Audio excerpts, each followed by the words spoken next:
As nossas crianças já pegaram o seu boletim? Qual criança está sem seu boletim? Porque elas vão acompanhar a mensagem com o boletim. Hoje nós vamos falar um pouquinho sobre o encontro de Jesus com Marta e Maria. E nós temos aqui algumas atividades. Papai e mamãe, você pode acompanhar seu filho, conduzindo ele a Cristo. Olha só. Tem um jogo dos 7 erros, esse está fácil, tá? Já reclamaram comigo, pastor, o senhor colocou um jogo dos 7 erros aí que, pela misericórdia do Salvador, tem gente que está procurando o erro até hoje. É bom, irmãos, é para dificultar você encontrar os erros na igreja. Então você desiste de procurar o erro. Tem um joguinho de 7 erros, tem uma historinha, que talvez você não tenha tempo de ler com ele aqui, mas em casa, depois do sermão, você vai ter como ordenar quais são as cenas dessa história na ordem certa. E tem um caça-palavras. E para você, papai, não imagina que é só brincar não, viu? Tem uma mensagem seríssima acerca do texto que nós vamos pregar aqui, ó, na pastoral para você. Use o boletim. Use o boletim como ferramenta evangelística do seu filho. Use o boletim como uma ferramenta abençoadora de fazer com que ele tenha prazer de acompanhar o culto e de que ele tenha prazer de estar aqui dentro conosco. E use o boletim para evangelizar os seus amigos. Leva para ele. Você fala, pastor, mas eu vou levar para o meu amigo, ele não tem o sermão que o senhor pregou.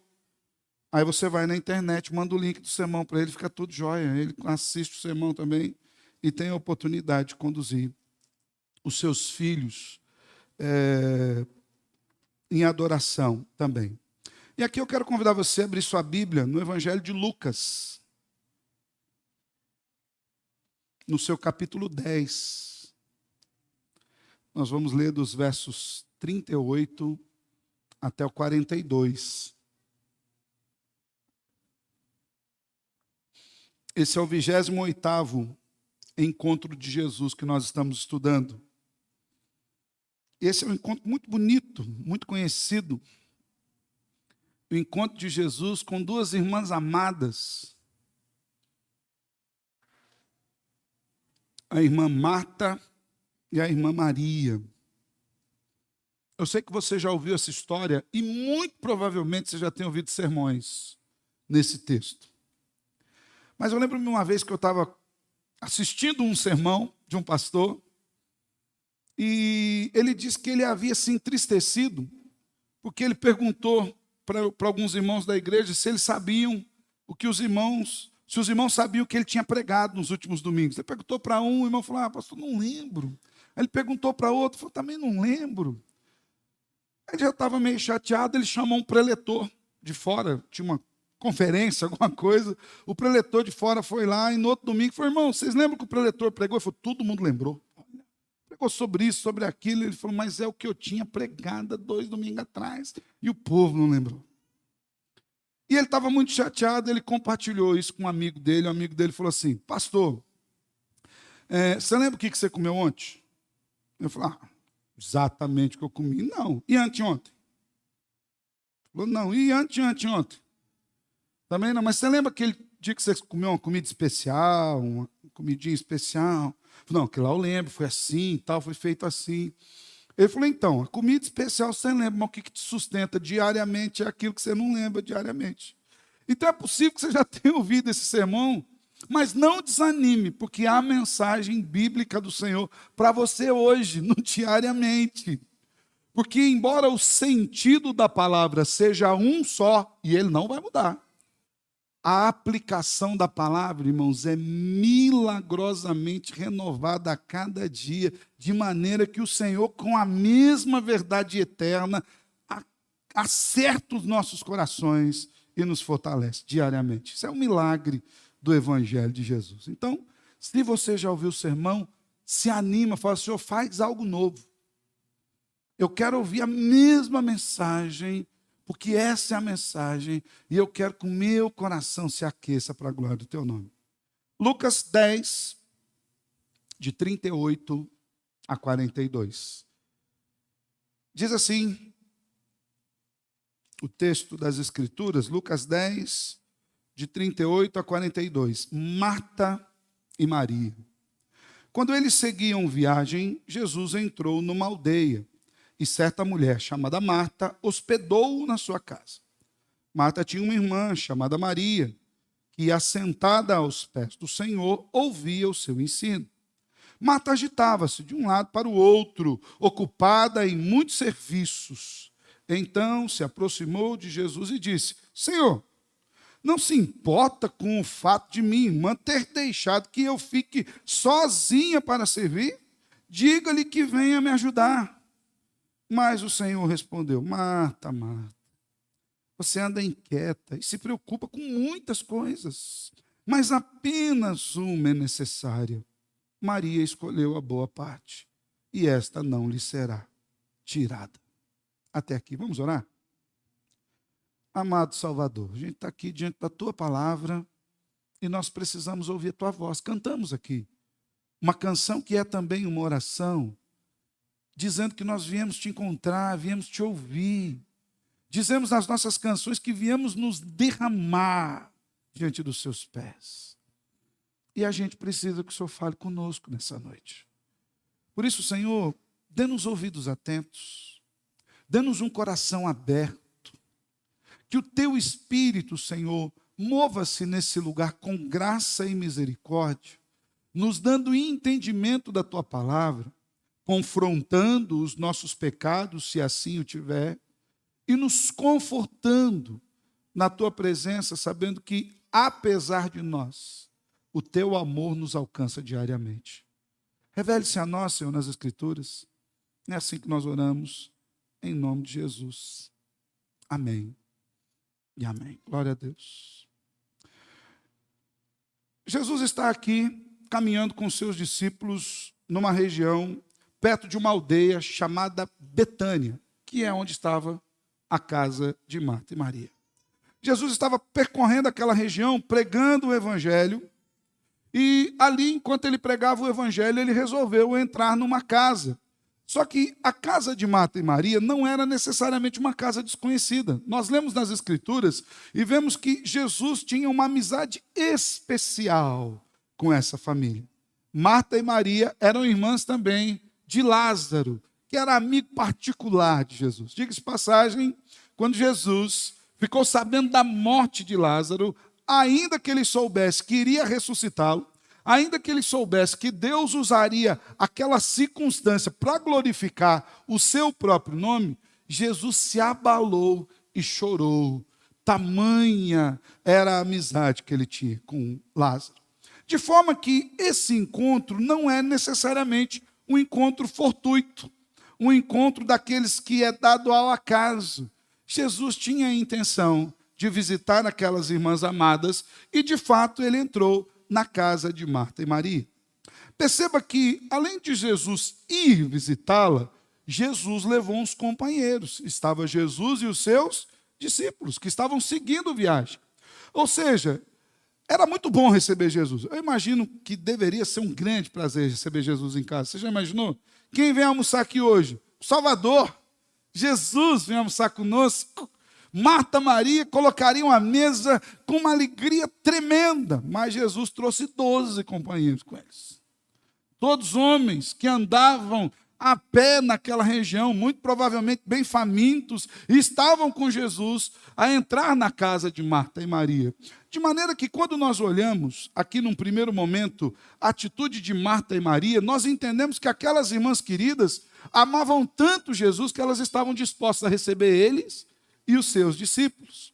No entanto, a Bíblia nos diz que Marta, que, diga-se de passagem, provavelmente era a irmã mais velha, que diziam que a casa era a casa de Marta, provavelmente Lázaro e Maria moravam ali com Marta, recebeu os discípulos na sua casa. A primeira atitude de Marta não era uma atitude de alguém que não queria receber. Ela recebeu todos na sua casa. Ela hospedou. Se você for observar o versículo 38, diz que ela hospedou-os na sua casa.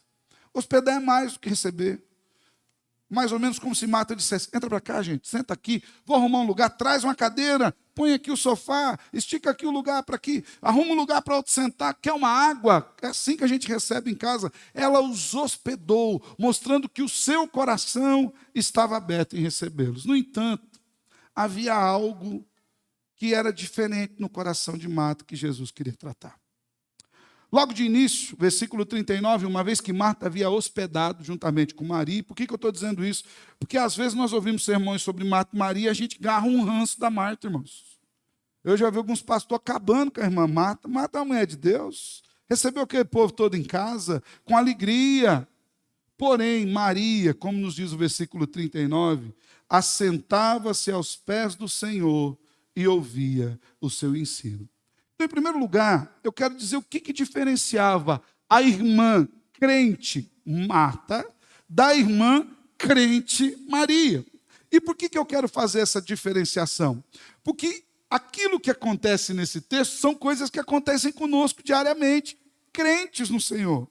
Gente que ama Jesus. Marta, Maria e Lázaro eram amigos pessoais do Salvador. Mas o texto destaca que Maria tinha um interesse particular pelo Salvador Jesus. A Bíblia nos apresenta Maria pelo menos 3 vezes, no Evangelho de Lucas e 2 vezes no Evangelho de João. E todas as vezes que Maria é apresentada nas Escrituras, ela é apresentada assentada aos pés do Senhor, ouvindo a sua voz. Ou seja, Maria tinha um interesse especial, um interesse peculiar, uma vontade particular no seu coração de ouvir aquilo que Jesus tinha para dizer. Havia um interesse de Maria que, além de receber Jesus, de hospedar Jesus, era o interesse de ouvir aquilo que Jesus tinha a dizer. E por que eu destaquei que as duas são crentes em Jesus? Porque às vezes nós, eu e você, como crentes em Jesus, nós amamos o Salvador, nos consideramos amigos dele, porque ele diz que aquele que faz a sua palavra, cumpre a sua palavra, é seu amigo, e dentro das nossas limitações, ajudados pela graça, a gente busca cumprir. Não vou pedir para ninguém levantar a mão perguntando: você cumpre aquilo que Jesus fala? Depois do que o pastor Fábio fez aqui, pediu para a gente levantar a mão, ninguém mais levanta a mão, para nada, com medo, né? Mas as duas irmãs estavam ali, duas crentes, mas havia uma diferença. Uma não tinha apenas interesse em trabalhar para o Senhor, mas tinha um interesse especial em ouvir o que Jesus tinha a dizer. Irmãos, muitas e muitas vezes, mesmo nós amando Jesus, mesmo nós tendo um relacionamento particular com Ele, nós não dedicamos tempo para ouvir o que Ele tem a dizer. E quando a gente não se percebe, a gente não lê a Bíblia uma semana inteira, 15 dias, um mês. Ah, pastor, mas o que isso tem a ver com o que Jesus tem a dizer? A Bíblia é a palavra do Salvador para nós. Muitas vezes a gente vem num ambiente de culto como esse, e nós estamos mais preocupados com o ambiente do que com aquilo que é dito acerca de Jesus, com a exposição das Escrituras. E não são poucas as vezes que a gente vem para um ambiente como esse, e a nossa maior preocupação é que não demore muito para falar, que não demore muito para cantar, que não demore muito para fazer isso, que não demore muito para ler. Se o pastor inventa de ler, ou o liturgista abre um texto e fala: irmãos, 10 versículos, o irmão já dá uma desanimada. Mas pastor, mais 10 versículos, é versículo para chuchu, é muita coisa. Mas a gente vem num lugar igual esse e deixa de desfrutar aquilo que tem de mais importante na igreja. Vou falar um negócio para você. É bom estar aqui. Estou sentindo aqui um ar-condicionado maravilhoso. Nossos diáconos deixaram o dia inteiro aqui, uma coisa boa. Tinha gente que falou que estava com frio, aí por misericórdia eu não pedi para eles baixar para 21. Mas para mim um argozinho bom. Os bancos estofados, irmãos. Que louvor abençoado hoje. Eu fui edificado, pessoal. Louva a Deus pela vida de vocês. E eu vou dizer mais, eu fui edificado não apenas pela banda. Que delícia ouvir a igreja cantar o Senhor, irmãos. Vou falar um negócio para vocês, é um prazer ouvir a igreja cantar. É uma delícia. Cantamos músicas maravilhosas, bíblicas. Porém, o mais importante nesse lugar é a palavra do Senhor. Irmão, se acontecer tudo isso, se a gente for embora só com prazer de cantar, de ter um bom ambiente, um lugar confortável, uma boa música, uma boa estrutura, um bom som, irmãos, a gente não passou de um clube, como em muitos outros lugares, tem ambientes até melhores que o nosso. O grande diferencial de uma igreja cristã é a proclamação da palavra do Senhor. Marta estava com Jesus em casa, irmãos. Marta estava com o Salvador ali. Ele e os seus discípulos todos. E a sua preocupação era com o ambiente, com os afazeres, enquanto Maria quedava-se aos pés de Jesus. Na versão revista atualizada usa esse termo, né? Quedava-se. Quedar-se significa parar totalmente para prestar atenção ao que Jesus tinha para ensinar. Você saiu da sua casa, você tomou um banho, pôs uma roupinha boa, passou um perfume, veio de carro, de moto, bicicleta, Uber, carona a pé, largou de assistir as coisas que você estava assistindo, talvez deixou gente em casa esperando, e você veio aqui para esse lugar. Não existe nada mais importante aqui nesse lugar do que ouvir aquilo que Jesus tem a dizer. Quedar-se significa parar tudo aquilo que você está fazendo para prestar atenção às palavras de Jesus. Quedar-se traz a ideia de quietude, de dedicação de tempo, de dar plena atenção. O diferencial entre essas duas irmãs, crentes, amadas do Senhor, Marta e Maria, é que Marta tinha um interesse particular em ouvir a palavra de Deus. Tem sido esse o interesse do seu coração? Tem sido esse? Porque eu temo, irmãos, que talvez, só talvez, possa ocorrer da gente frequentar os cultos, frequentar a escola bíblica dominical, frequentar qualquer programação da igreja que seja, pela programação da igreja em si, pelo ambiente em si, pelos irmãos, e é agradável demais estar com os irmãos, é bom demais. É por isso que eu sempre falo, olha lá para o seu irmão do lado, cumprimenta ele. Pastor, eu não gosto, eu vou continuar falando para você fazer até o dia que você gostar. Porque é importante, os irmãos são uma bênção. Mas, irmãos, deixa eu falar um negócio para você. Tudo isso, essa comunhão santa e boa, só existe por causa da palavra de Jesus. O diferencial de Marta e Maria, primeiro, é que Maria tinha interesse em ouvir a voz do Senhor. Segundo lugar, agora voltando um pouco o olhar para Marta. Ali no versículo 40, diz que Marta agitava-se de um lado para o outro, ocupada com os seus serviços. Olha só, irmãos, não são poucas as vezes que a gente vem para a igreja, e em vez de fazer aqui um lugar de quietude, um lugar de parada, um lugar como a gente acabou de cantar, me derramar. Um lugar talvez onde a gente pudesse desligar os celulares, desapegar do WhatsApp, dar um mute nas coisas.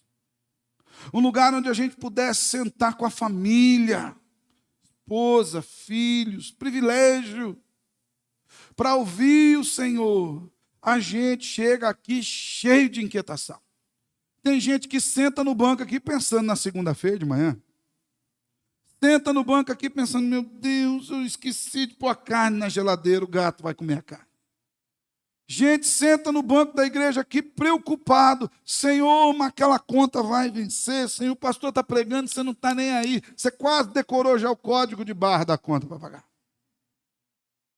Tem gente que chega aqui e nesse momento especial se sobrecarrega com a vida diária. Perceba aqui que o texto diz sobre Marta. Ela estava agitada. Quando você vai no termo original do grego para agitada, Eu achei muito interessante, porque o termo original traz a ideia de que Marta estava num estágio de estresse mental elevadíssimo por conta do trabalho. E depois você vai ver onde chegou esse estágio de estresse. Significa que Jesus estava ali. E Marta, em vez de desfrutar da doce presença, ela estava estressada. Não precisa dizer, sessão confessionário interno, você e Deus. Quantas vezes você veio para o culto e saiu do culto estressado? O Salvador estava aqui, a bênção do Eterno aqui, uma comunhão santa, doce, perdoados os seus pecados, irmãos, e você sai daqui estressado. Ai, pastor, mas aqui me deu um nervoso, cantou uma música a mais. O som estava assim. Pediu oferta 3 vezes. Não, a gente não pede, não, mas na conferência missionária a gente dá. E foi benção, louvado seja Deus, arrecadamos aqui o que precisava. Pastor, eu fui no culto e saí daqui em desassossego. Por que ela estava assim? Porque em vez dela estar com o foco no Salvador, na sua palavra, ela mesmo com Jesus ali, estava ocupada demais para dedicar tempo para Ele. É um perigo, irmãos. A gente sair de casa, ou mesmo quem está em casa assistindo, e tem muitos irmãos assistindo em casa, tem muita gente ouvindo a palavra do Evangelho em casa. É um perigo que a gente, tendo a oportunidade que a gente tem de ouvir a mensagem do Senhor, em vez da gente descansar no pé dele, a gente se agita. Ai, mas Jesus bem que podia arrumar meus problemas amanhã. Jesus, eu estou com uns negócios ali para ajustar. Jesus, minha saúde. Jesus, isso. E não descansa na presença dele. Então perceba, Marta estava agitada. Isso significa que ela estava num estágio de estresse mental terrível por conta das suas preocupações e do seu trabalho. Talvez você tenha entrado meio estressadão aqui hoje. Talvez você tenha entrado aqui pensando num monte de problema que você tem para resolver. E talvez você continue pensando neles, mesmo depois de ter cantado, de ter lido a Bíblia.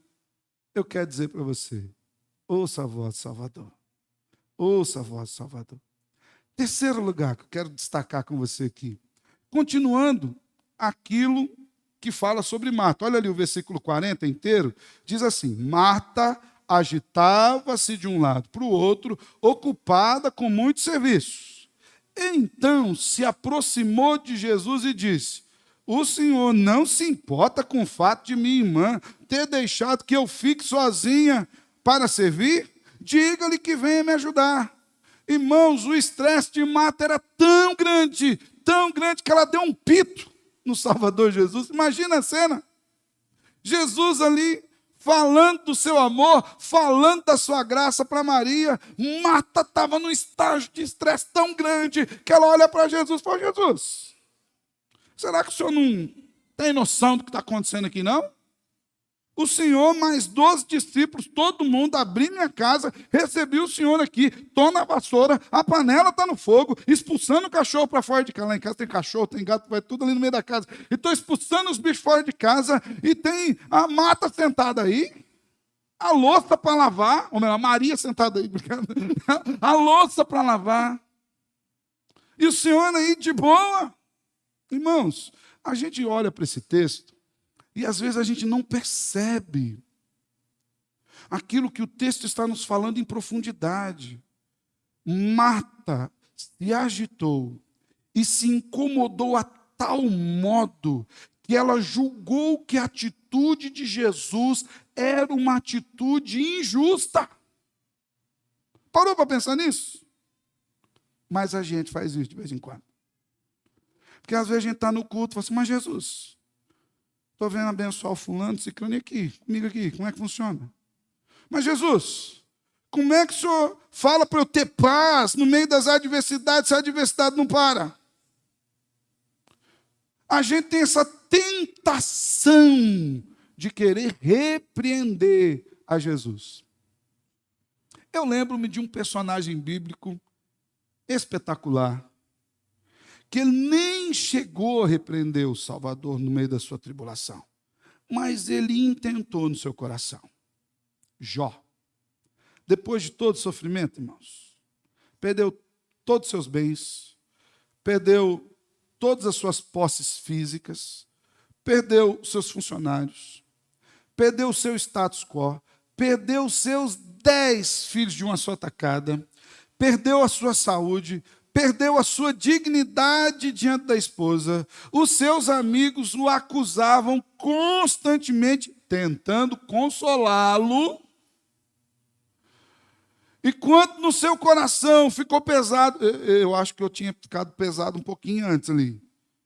No começo do capítulo 1 já estava meio... Jó intentou no seu coração questionar Deus. E Deus falou: Jó, onde você estava quando eu lancei os fundamentos da terra? Jó, quem tem as gotas d'água do oceano todas bem contadas nas suas mãos? Jó, quem sabe o nome de todas as estrelas? Jó, quem sabe o tempo de cria daquela cabra que mora lá em cima lá?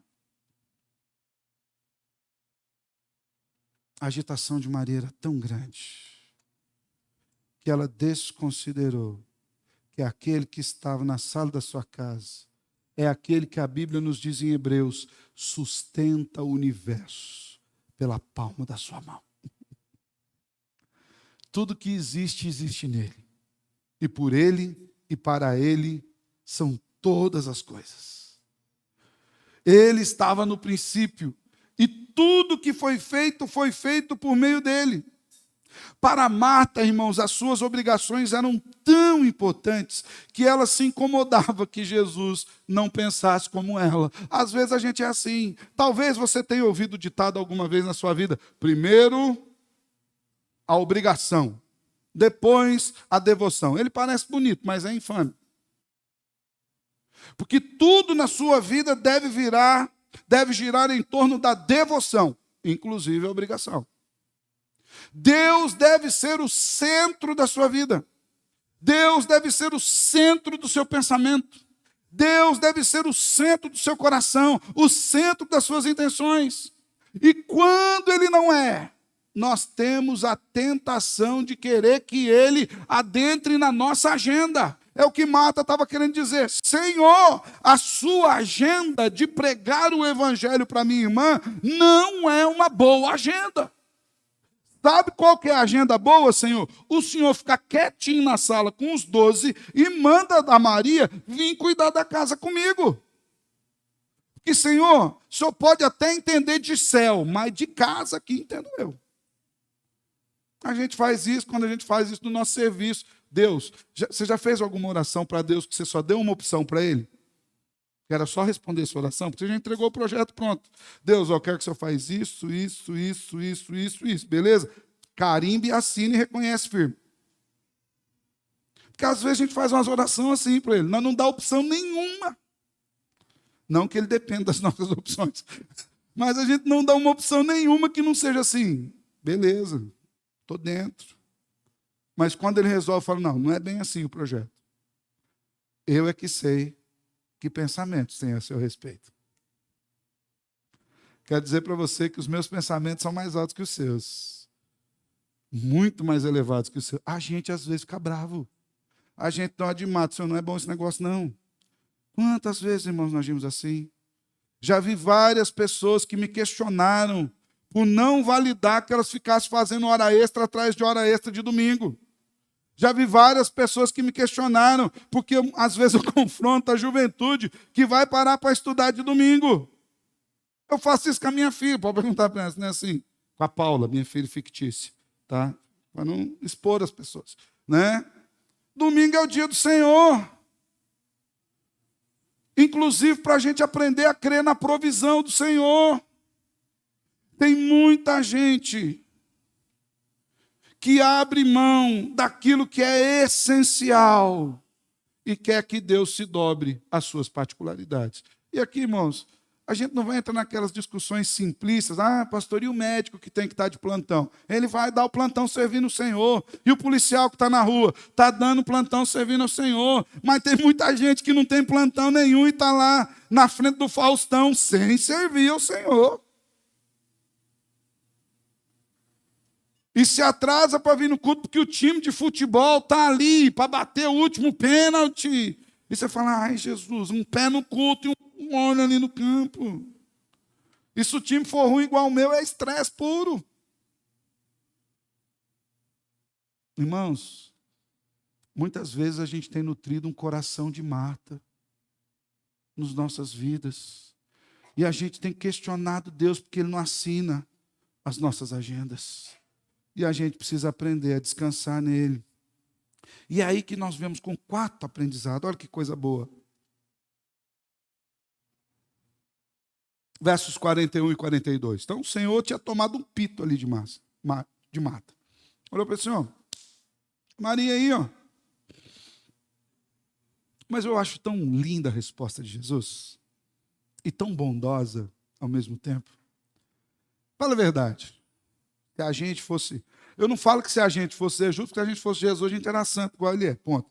Mas se a gente estivesse naquela posição, você fala, Marta, o que você está pensando, minha filha? Presta atenção. Ou então queria dar aquela carteirada agora. Você sabe com quem você está falando? Já aconteceu isso? Você sabe com quem você está falando?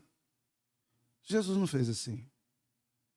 É por isso que lá em Mateus 11, 28, ele fala, vem aqui, você está cansado? Sobrecarregado? Vem aprender de mim, porque eu sou o quê? Sou bravo. Ele poderia dizer, eu sou poderoso. Estava mentindo? Não. Mas perceba, ele diz, eu sou manso e sou humilde. O Senhor respondeu para Marta. 41, versículo. Marta, Marta, você anda inquieta e se preocupa com muitas coisas. Versículo 42, inicial. Mas apenas uma é necessária. Jesus olha para Marta e fala assim, minha filha, você está preocupada demais. Você está agitada demais com coisas que vão ficar aqui. Você está preocupada com coisas sobre as quais você não tem controle. O controle que nós temos sobre a nossa vida é meramente ilusório, irmãos. A gente acha que tem controle, mas não tem. Às vezes nós somos confrontados nessa realidade. 2 anos atrás, a pandemia, todo mundo ficou com medo de morrer, né?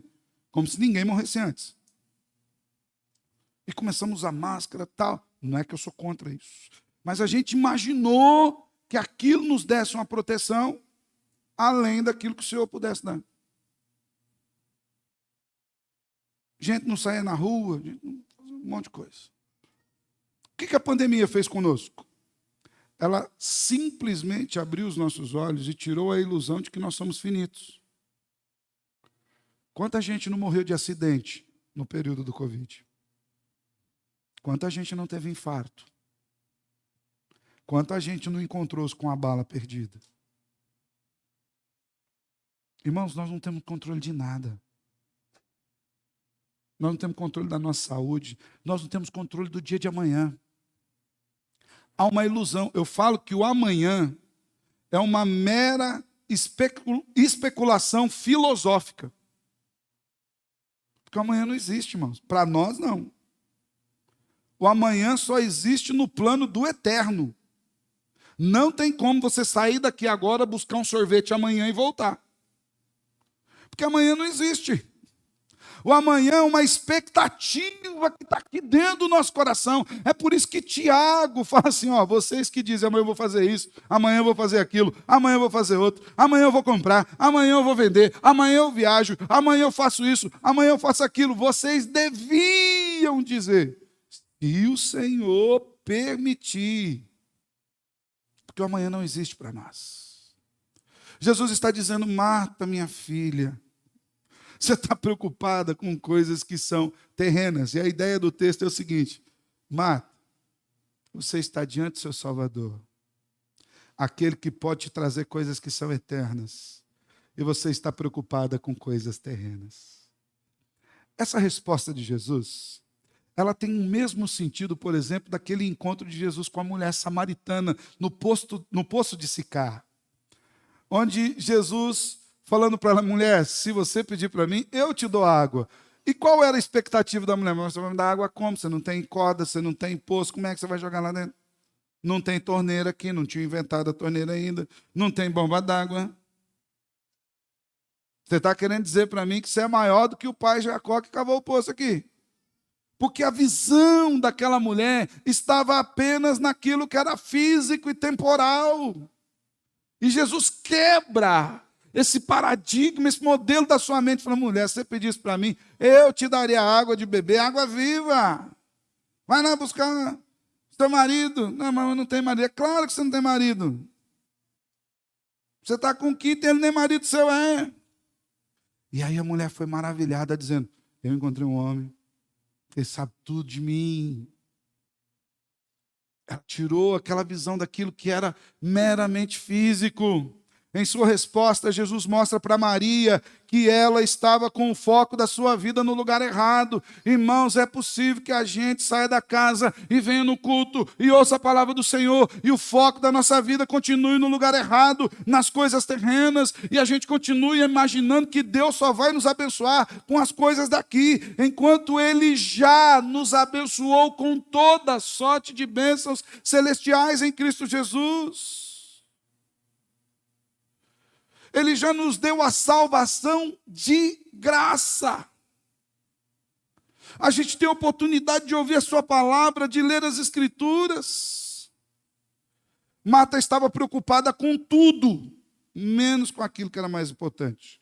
Ela corria atrás de todos os cuidados da casa, ao passo que deveria cuidar apenas de uma coisa: ouvir Jesus. Você tem ouvido Jesus? Você acorda de manhã já meio correndo, atrasadão, né? Aperta aquela soneca no celular, daí quando acorda atrasadão, não deu tempo de ler. Não vou ouvir Jesus. Pá. No carro, em vez de orar, está ligado no trânsito. Às vezes depois tem até que orar pedindo perdão dos pecados, porque algumas pessoas vêm fechando, a gente fica meio nervoso demais e não ouve Jesus. E você inventa, se embrenha no trabalho e corre atrás.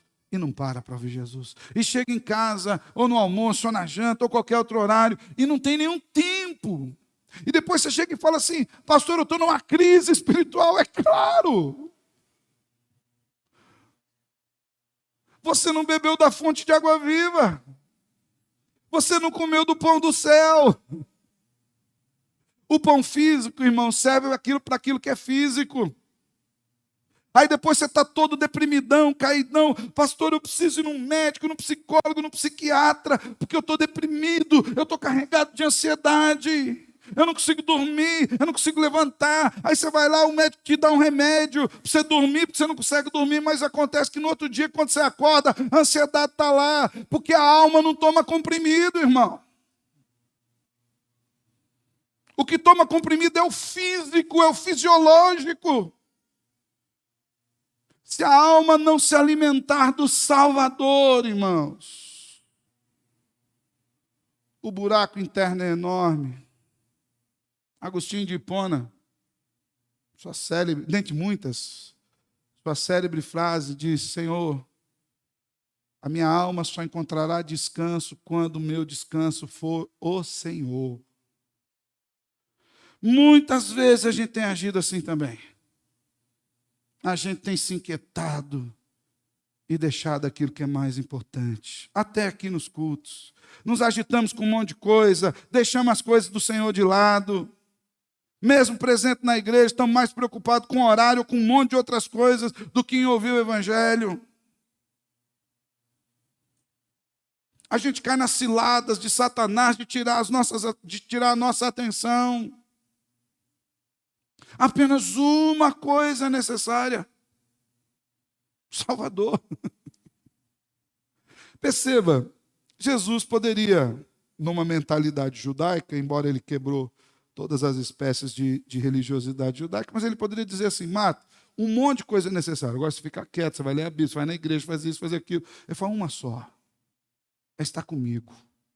Porque se você estiver comigo de verdade, todas as outras coisas serão colocadas no seu devido lugar. Quinto e último lugar.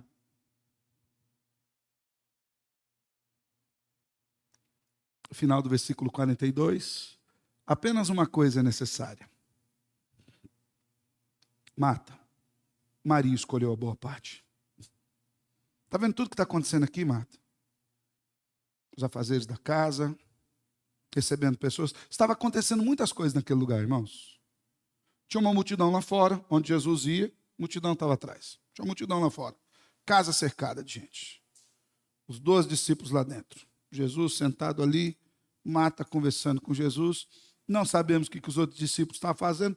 Possivelmente descansando em algum canto da casa, porque a caminhada deles era bastante longa. Comida no fogo, coisa para limpar. Ou seja, havia muitas coisas ali. Jesus disse para Marta: Marta, de todas as coisas que tem aqui, multidão de gente lá fora, talvez pudéssemos imaginar, o texto não nos fala isso, mas pudéssemos imaginar que o fato de Jesus ter entrado na casa de Marta e Maria, sendo Marta e Maria amigas particulares de Jesus, pudesse lhes dar algum tipo de fama, de status. Os 12, aqui, ó, os discípulos todos aqui, havia uma parte, uma cena que ali estava acontecendo, que era a mais importante de todas, que era Maria sentada aos pés de Jesus, ouvindo os seus ensinamentos. Ela escolheu a boa parte. Isso não vai ser tirado dela, não. Jesus está dizendo assim: Marta, aquilo que tem de mais importante, veja bem, você está se sentindo privada de Maria estar te ajudando, não está? Mas a maior privação que poderia ocorrer aqui é eu deixar que Maria fosse te ajudar. Porque se eu permitisse que Maria fosse ajudar você, Marta, eu estaria privando Maria daquilo que há de mais importante, que é me ouvir. E não tem nada mais importante do que ouvir o Evangelho. Então, por fim, Jesus aponta para a escolha de Maria como sendo a melhor escolha, a melhor e boa parte, e afirma que isso não seria tirado dela. Irmãos, a melhor escolha da nossa vida é estar aos pés do Salvador. Para longe de religiosidades, irmãos, e para longe de religiosismo, tá? Espero que vocês entendam o que eu estou dizendo. Mas há poucas expressões externas com as quais nós lidamos, ou que nós usemos até de forma de testemunho, que nos mostre que estamos ouvindo o Senhor. Há poucas. Quem avalia de verdade é o Senhor no coração. Então, não estou falando de religiosismos nem de religiosidade. Mas dessas poucas expressões externas, uma delas é vir ao culto. Diga-se de passagem, o culto é uma convocação solene. Quando nós vamos ver os nossos documentos oficiais da igreja, Confissão de Fé de Westminster, os catecismos, quando a gente estuda a fundo, a gente vai perceber que o crente que mata culto está pecando, porque ele está dizendo não para uma convocação solene do Senhor, de que ele deve ser adorado. Entenda, mais uma vez vou dizer, não estou me apegando a religiosismos, nem a religiosidade. Mas das poucas expressões externas de devoção e de quedar-se na presença do Senhor, o culto é uma delas. E muitas vezes a gente negligencia isso. E por que o culto é uma delas? Porque aqui você está pelo menos sentado ouvindo a exposição da palavra, louvor, adoração, comunhão, coisas que saem do ordinário da nossa vida. Tempo separado, lugar separado, equipamento separado, estrutura separada, tudo pronto para que você esteja aí. É estar na presença dele. Qual tem sido a melhor parte para nós? Será que a gente não está aqui simplesmente tentando trazer Jesus para a nossa agenda? Jesus, eu estou aqui, mas para dizer para o Senhor que eu tenho uns pepinos para descascar amanhã cedo, tem uns problemas para resolver. A coisa está brava, Senhor. Está tenso. Senhor, eu estou aqui, mas assim, o Senhor sabe que eu nem poderia estar. Eu já vi gente falando isso, né? Ô pastor, eu estou aqui, mas Deus sabe que eu nem poderia estar. Eu falo, sabe. Pode ter certeza que Ele sabe. Diga-se de passagem, isso é uma das verdades mais consoladoras e assustadoras acerca de Deus. É que Deus sabe. É consolador porque Ele conhece a nossa estrutura e sabe que somos pó. mas é apavorante, porque Ele conhece as nossas intenções. Ele sabe de tudo. Qual tem sido a melhor parte para você, irmão? Nós temos confiado que estar com Cristo é a parte mais importante da nossa vida. Que a nossa vida devocional, ouvir a palavra de Deus, ler as Escrituras, dedicar-se a Deus, amoldar-se à palavra de Deus. Às vezes a gente olha aí afora e vê um mau testemunho seguido na vida de crentes, igrejas inteiras se desviando. Por quê, irmãos? Porque pararam de ouvir a Deus. Porque as igrejas se carregaram de programas. Porque as igrejas começaram a desconfiar do evangelho. Não, para trazer o povo para a igreja, a gente precisa fazer uma arquitetura melhor, fazer um negócio aqui, e liga uma luz e transmite lá. E começou a acreditar que o que cativa o coração das pessoas é a estrutura e não a videira. Está desacreditando, porque parou de ouvir o Salvador, porque começou a ouvir o coaching da moda, porque começou a ler o livro do melhor administrador de empresas, porque começou a observar que o mundo está caminhando para cá, e se a gente não dobrar para cá também, a gente não pega o mundo, mas a Bíblia diz que a gente nem é do mundo. E a gente não percebe.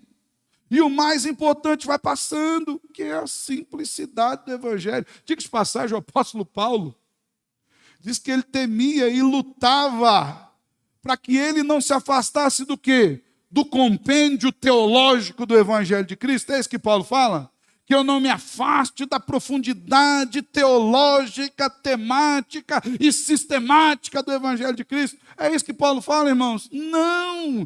Paulo falava que ele lutava para não se afastasse da simplicidade do Evangelho de Cristo, que se resume que nós somos pecadores e merecemos o inferno, mas Deus é um Pai amoroso demais, que nos dá de graça em Cristo Jesus o céu, e castigou os nossos pecados no seu próprio Filho na cruz do Calvário. É simples, é graça. Será que nós temos confiado? Porque muitas vezes as pessoas se desviam disso. Confiado na provisão dele.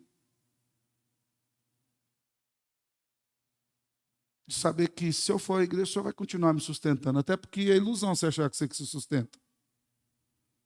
Deus faz assim, ó, e a vida foi. Eu lembro-me uma vez que um pastor amigo, ali de Cascavel, ele contou que uma mãe chegou toda orgulhosa para ele. Pastor, meu filho passou em medicina e já está no 3º ano. O pastor falou, faz tempo que eu não vejo ele lá na igreja mesmo. 3 anos, não, pastor, não pode ir na igreja mais. Os meninos estudam cedo, tarde à noite, pastor, coisa maravilhosa. Daqui mais uns anos nós vamos ter um médico, pastor, coisa abençoada. E o pastor falou, irmã, que coisa triste. A irmã falou, como assim triste? Que isso, pastor?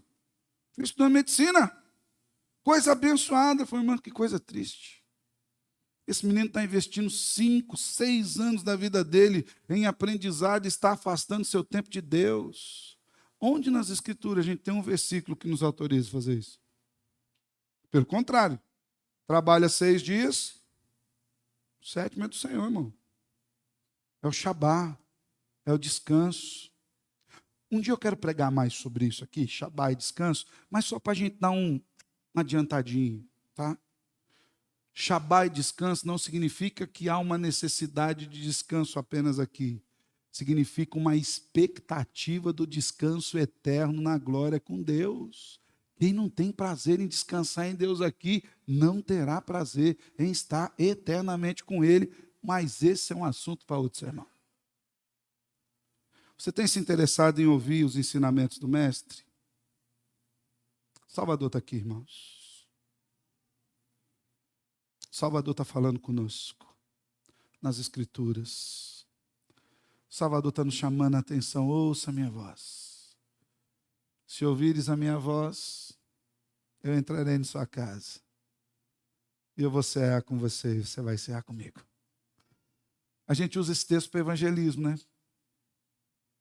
João direciona a carta para quem? Para a igreja, irmãos. Tem muita igreja que não quer mais ouvir a voz, Senhor. Tem muita igreja que não quer mais comunhão com o Senhor. Tem muita igreja que o Senhor fala, gente, eu estou aqui para ter comunhão com você, mas você está agitado demais, preocupado com outras coisas. Dedicar tempo ao Salvador é sempre a melhor parte. 4 aplicações rapidinho para a gente pensar. Primeira, estar na presença de Jesus é o que há de mais importante na nossa vida. Nossos cursos, diplomas, salário, status, dinheiro, posição social, tudo isso vai ficar aqui. Mas a fé com o Salvador vai conosco para o céu, para a glória eterna.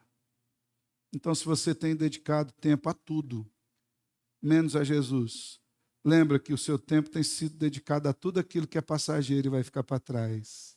E você não tem investido tempo naquilo que é eterno, que te leva para a glória. Estar na presença de Jesus é o que tem de mais importante. Segundo, o trabalho.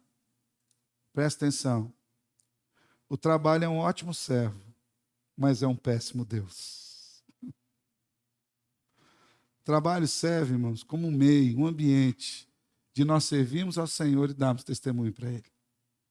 Quando vira uma chavinha e o trabalho passa a ser mais importante do que o Salvador, ele virou um Deus cruel. Ele virou um Deus que te limita. Ele virou um Deus que, em vez de te abençoar, te rouba tempo. Quantas pessoas você não conhece que se dedicaram piamente ao trabalho, falaram, pastor, minha família precisa de uma casa. E lá na frente a família estava destruída. Pastor, eu vou me ausentar dos meus filhos por 5, 6, 10 anos, vou morar no exterior, vou ganhar dinheiro porque meus filhos precisam de uma faculdade. E quando ele volta, os filhos têm a faculdade, mas não tem mais o pai. Quantas pessoas vocês não viram se enveredando no trabalho cedo, tarde, noite, em nome de uma família que sem Cristo não tem o que a una? Trabalha um ótimo servo, mas um péssimo Deus. É tão ruim como Deus que ele fez Marta questionar o próprio Jesus. Terceiro, pessoas que valorizam mais o trabalho do que Deus tendem a sentir-se semideuses. Toma cuidado. Se você valoriza mais o teu trabalho, mais as suas coisas do que Deus, você vai ter uma tendência de acreditar que quem te sustenta é você mesmo. E a gente é terrível para ser tentado nisso. A gente acha assim, aqui, pastor, está nas minhas mãos. Tá não. Tudo vem dele. O abrir os olhos pela manhã vem dele. Você pode até nem se aperceber, mas sabe quando você acorda de manhã e faz assim, ó? E o seu pulmão enche de ar? É o Senhor quem te dá esse privilégio. Quando você abre os olhos, tudo vem dele.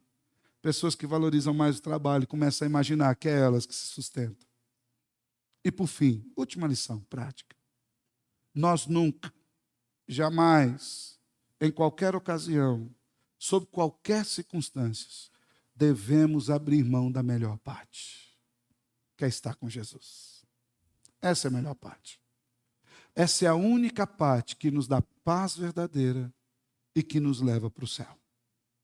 Maria escolheu a melhor parte. Eu espero, irmãos, que em nome do Salvador Jesus, hoje, eu e você escolhamos façamos a mesma escolha de Maria. Entregue seu coração para Jesus. Entregue sua vida. Assuma um compromisso com Ele. Fala, Senhor, eu quero assumir um compromisso especial com o Senhor hoje. Quero ouvir tua voz todos os dias. Quero ler tua palavra todos os dias. Quero estar na comunhão com os meus irmãos todos os domingos. Eu quero não faltar mais nos cultos. Ceia, Senhor. Quero estar ali. Ceia é privilégio, Senhor. Eu sou pecador. E na ceia eu me lembro que o Senhor morreu no meu lugar, derramou sangue precioso por mim, e o Senhor me convida para a mesa. Eu vou sentar na mesa, para a glória de Cristo. Nunca, irmão, abra mão da melhor parte. E a melhor parte é estar com o Salvador Jesus. Que o Senhor nos conduza o nosso coração de maneira amorosa. E que a gente consiga nutrir um coração de Maria no mundo de Marta. Para a glória de Cristo Jesus. Amém? Feche seus olhos, quero orar com você.